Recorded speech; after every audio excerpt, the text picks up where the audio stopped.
दोस्तों नमस्कार। VK knowledge electrical में आप सभी का स्वागत है।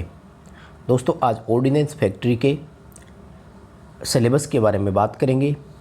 जो आईटीआई पर आधारित वैकेंसी इसमें आती है उसका सिलेबस कैसा होता है, एग्ज़ाम का लेवल कैसा होता है, एग्ज़ाम पैटर्न कैसा होता है, कितने क्वेश्चन आते हैं, कितना टाइम देते हैं, सिलेक्शन की पूरी प्रोसेस क्या होती है।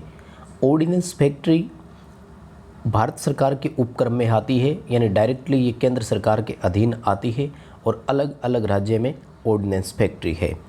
इनमें भी वैकेंसीज आती रहती है।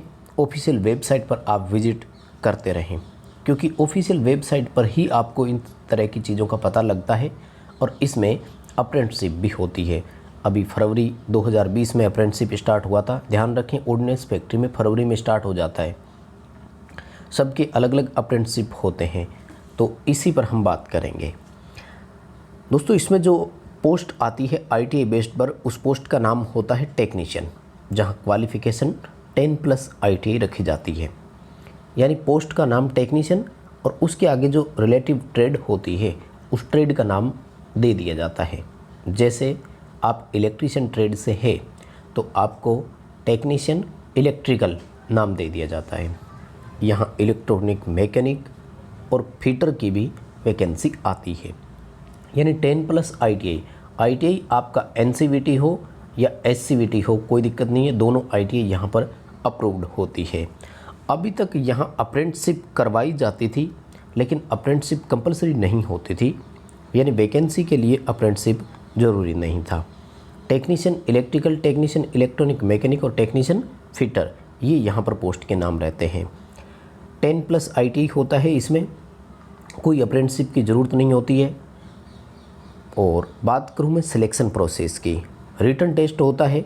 अभी तक लास्ट वैकेंसी में तो ओएमआर हुआ था, लेकिन अब नेक्स्ट जब भी होगा तो सीबीटी होगा।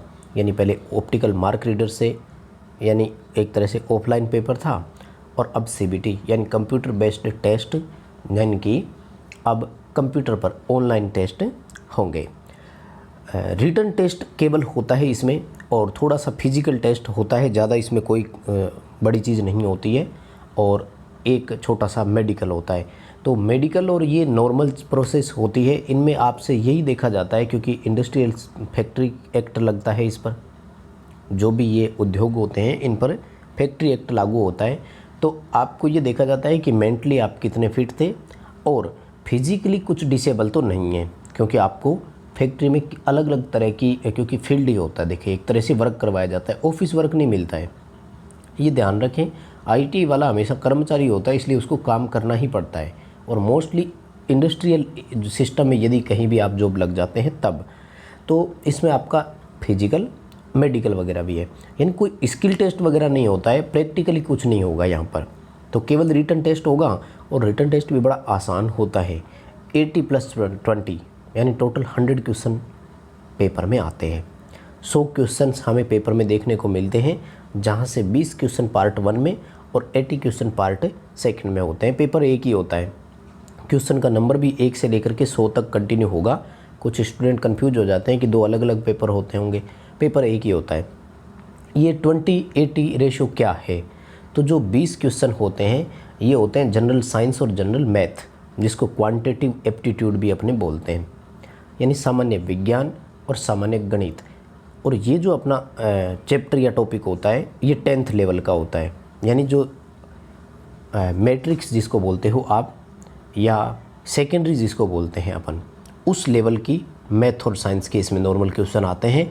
तो ये आप सब इसके टच में होते हो तो मोस्टली कर सकता है हर एक कैंडिडेट। दोस्तों साथ ही हम रणनीति पर भी बात करेंगे। देखिए हमारा आज का मेरा ये उद्देश्य था, ये आपको वीडियो क्यों दिया जा रहा है, क्योंकि इस वीडियो से आपको एक चीज़ सीखने को मिलेगी कि टेक्निकल कितना किस एग्ज़ाम में आता है।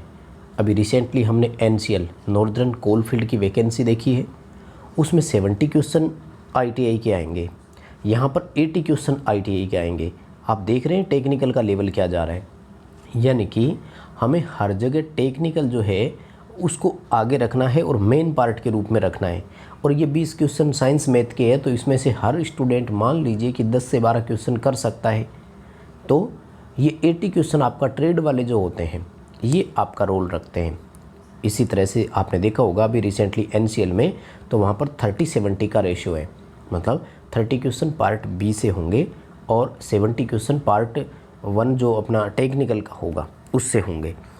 तो नॉन टेक 30 क्वेश्चन आएंगे, 70 आएंगे। यहाँ पर नॉन टेक जो है वो 20 क्वेश्चन होंगे और इसमें भी केवल साइंस और मैथ है, GK नहीं आता कभी, ये भी ध्यान रखिएगा। तो जो 80 क्वेश्चन है वो अपने ट्रेड थ्योरी से होंगे, जो ट्रेड थ्योरी आपके रिलेटिव ट्रेड होती है, जैसे इलेक्ट्रॉनिक मैकेनिक है, फिटर है, इलेक्ट्रिशियन है, वेल्डर की भी वैकेंसी इनमें आती है, उस ट्रेड से होता है। बड़ी बात क्या है कि ये इस तरह के एग्ज़ाम जो भी होते हैं ना, ये किसी एक पर्टिकुलर टॉपिक को पकड़ लेते हैं। इनके लिए ध्यान से समझना, कोई भी टॉपिक इनके लिए इम्पोर्टेंट या ये नहीं कि सब में से दे दिया जाए। इनके सामने एक टॉपिक आ जाता है तो ये उसी में से 5 से 10 क्वेश्चन उठा लेते हैं। जैसे एक रिसेंटली पेपर 2017 में हुआ था, ऑफलाइन पेपर, अभी 1-2 दिन में उसको अपलोड कर दिया जाएगा। उसमें आप देखेंगे कि मात्र 5 या 10 टॉपिक ऐसे हैं जिनमें से 80 क्वेश्चन दे दिए। ट्रांसफार्मर है जिनमें से कम 15 क्वेश्चन दिए उन्होंने। तो कोई पर्टिकुलर इनके लिए या स्पेसिफाइड टॉपिक ऐसा नहीं होता जो वेरी इंपॉर्टेंट हो या बहुत ज़्यादा ज़रूरी हो। लेकिन 80 क्वेश्चन ट्रेड थ्योरी से रिलेटेड इसमें आते हैं और सिंपल क्वेश्चन आते हैं जो ITI वालों के लेवल के ही होते हैं। हम इसको ईजिली कंप्लीट कर पाते हैं, हमें कोई इसमें प्रॉब्लम नहीं होगी। तो आप अपनी ट्रेड थ्योरी को यानी टेक्निकल को मजबूत रखें। आप किसी भी तरह का एग्ज़ाम, आप राजस्थान से यदि बिलोंग करते हैं और राजस्थान विद्युत विभाग में आपका सर्विस पाने का लक्ष्य है, तब भी आप देख लीजिए यहाँ पर टेक्निकल के 100 क्वेश्चन आते हैं और 2 नंबर का 1 क्वेश्चन होता है, यानी 200 मार्क्स आपके इलेक्ट्रिशियन ट्रेड थ्योरी से आते हैं। जबकि 50 क्वेश्चन आते हैं एक नंबर के पार्ट में, नॉन टेक में, तो वहाँ केवल 50 क्वेश्चन ही आए, 50 मार्क्स के ही थे। टेक्निकल में देखिए 200 नंबर है, तो सिलेक्शन में ज़्यादा रोल टेक्निकल का ही हुआ एक तरह से। दूसरी बात, जब आप टेक्निकल के स्टूडेंट हैं तो आप देखिए ना, किसी भी वैकेंसी की आप तैयारी कर रहे हैं, आपको केवल एक टेक्निकल का जो कि आप रेगुलर पढ़ते भी आए हैं उसी को पढ़ना है, अलग से तो कुछ है ही नहीं। हर वैकेंसी के लिए नॉन टेक को आप अगर देखें तो मिक्स आता है। वही आपका जैसे दिल्ली मेट्रो में रीजनिंग मैथ आपको देखने को मिली थी, वही मैथ और पार्ट बी आपको कहीं भी किसी भी एग्ज़ाम में देखने को मिल सकते हैं। वहीं अगर मैं बात करूं मार्क्स की, तो प्रत्येक क्वेश्चन यहाँ एक नंबर के होते हैं और 100 नंबर के होते हैं। यानी राजस्थान टेक्निकल हेल्पर की तरह ट्रेड वाले जो क्वेश्चन होते हैं उनको 2-2 नंबर का नहीं, 1 नंबर का ही रखा जाता है, तो 1-1 नंबर के होते हैं। सबसे बड़ी और इम्पोर्टेंट बात है कि नो नेगेटिव मार्किंग, कोई किसी तरह की ऋणात्मक अंकन नहीं होता है। यदि आपने कोई क्वेश्चन का आंसर गलत भी कर दिया तो नंबर नहीं कटेंगे। दोस्तों एक बात और याद रखें, यदि किसी एग्ज़ाम में नेगेटिव मार्किंग नहीं है तो आप कंप्लीट पेपर अटेम्प्ट ज़रूर करके आएँ। जैसे इसमें 100 क्वेश्चन है तो आपका टारगेट होना चाहिए कि 100 के 100 क्वेश्चन आप करके आओ, चाहे भले आपको क्वेश्चन नहीं आते थे, कुछ भी आपने भर दिया हो, ABCD जो ऑप्शन आपका मन कर रहा है, लेकिन अटेम्प्ट ज़रूर करें। यदि किसी एग्ज़ाम में नेगेटिव मार्किंग नहीं होती है तब, यदि नेगेटिव मार्किंग होती है तो फिर आप उतने ही करें जिनमें आप श्योर हो, वहाँ पर फिर आपको गलत क्वेश्चन करने की ज़रूरत नहीं है। यदि मैं टाइम की बात करूँ तो 2 घंटे का टाइम यहाँ पर दिया जाता है, 120 मिनट का। देखिए ये भी एक पॉजिटिव बात है हम सब के लिए।